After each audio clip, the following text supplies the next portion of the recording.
Assalamualaikum warahmatullahi wabarakatuh. Perkenalkan, nama saya Taufan Ismail Mihrab, NIM 10218016. Saya akan menjawab beberapa pertanyaan dari tugas kedua, analisis perancangan perangkat lunak.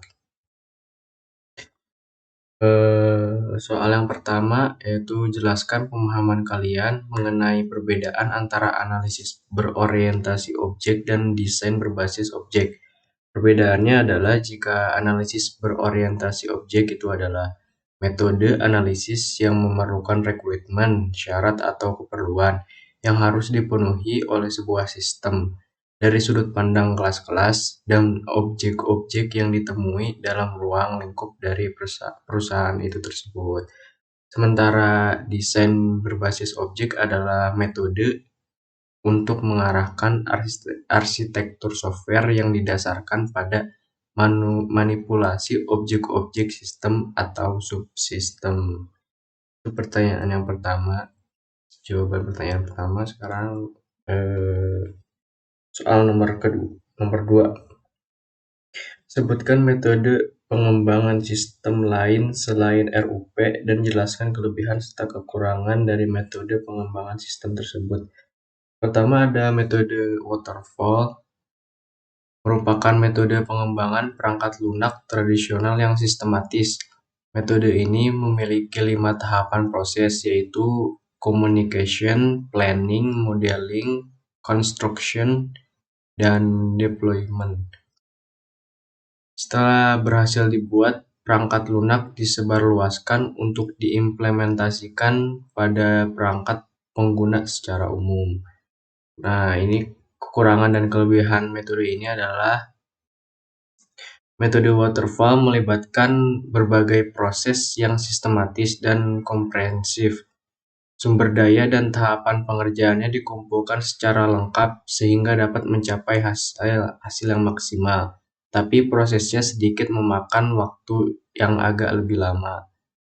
Sistem metode waterfall merupakan proses yang baku sehingga pengembangan sulit melakukan improvisasi.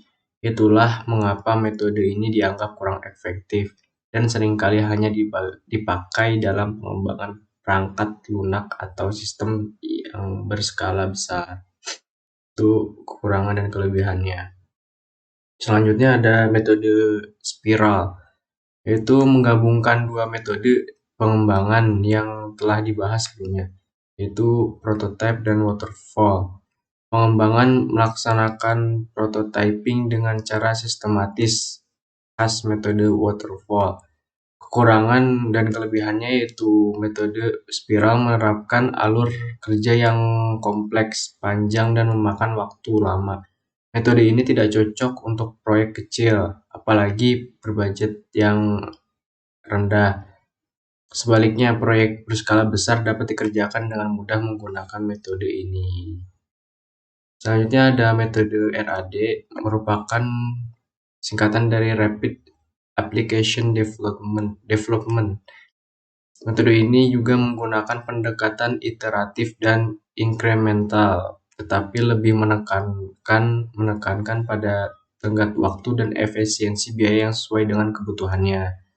Kekurangan dan kelebihannya yaitu dilihat dari segi konsistensinya dan kemampuan personel.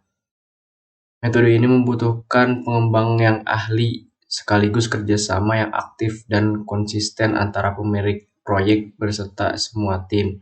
Tanpa kedua hal tersebut mustahil menerapkan metode RAD dalam pengembangan perangkat lunak, apalagi yang berskala besar. Namun jika kedua hal itu terakomodasi dengan baik, metode RAD adalah cara paling efektif untuk menghemat waktu dan biaya. Selanjutnya ke soal nomor 3, yaitu berikan penjelasan kapan sebaiknya kita menerapkan RUP. Menurut saya metode RUP bisa kita gunakan tergantung apa yang kita butuhkan saat membuat pengembangan perangkat lunak. Jika yang kita butuhkan ingin dengan fase yang berulang dan bertahap tapi naik, baru kita bisa menggunakan metode RUP seperti itu. Selanjutnya soal nomor 4, berikan contoh kasus tahapan pembangunan sistem dengan menggunakan metode RUP. Saya saya membuat contoh seperti membuat website belanja online. Dari yang isinya belanja online itu ada di dalam websitenya ada halaman login, halaman detail penjualan, halaman produk, halaman homepage customer, lalu ada halaman produknya itu sendiri, lalu ada halaman detail produknya, dan juga ada halaman keranjang belanja.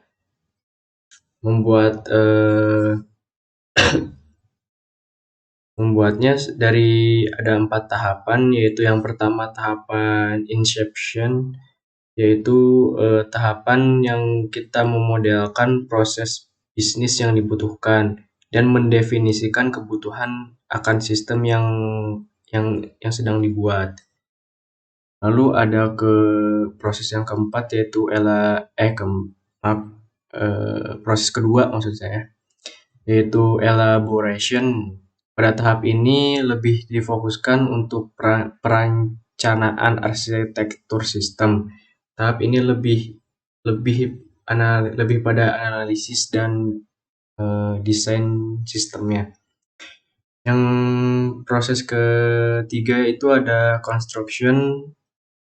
Pada tahap ini kita mengembangkan komponen dan fitur-fitur sistem yang ada, implementasi dan pengajuan sistem yang fokus pada implementasi perangkat lunak pada kode program. Lalu ada tahap yang terakhir, yaitu transition, yaitu tahap di mana kita mendeployment atau instalasi sistem agar dapat dimengerti oleh user. Aktivitas pada tahap ini termasuk pada pelatihan user dan pemeliharaan. Seperti itu. Menurut saya seperti itu. Sekian jawaban dari soal-soal tersebut. Kurang lebihnya mohon dimaafkan. Wassalamualaikum warahmatullahi wabarakatuh.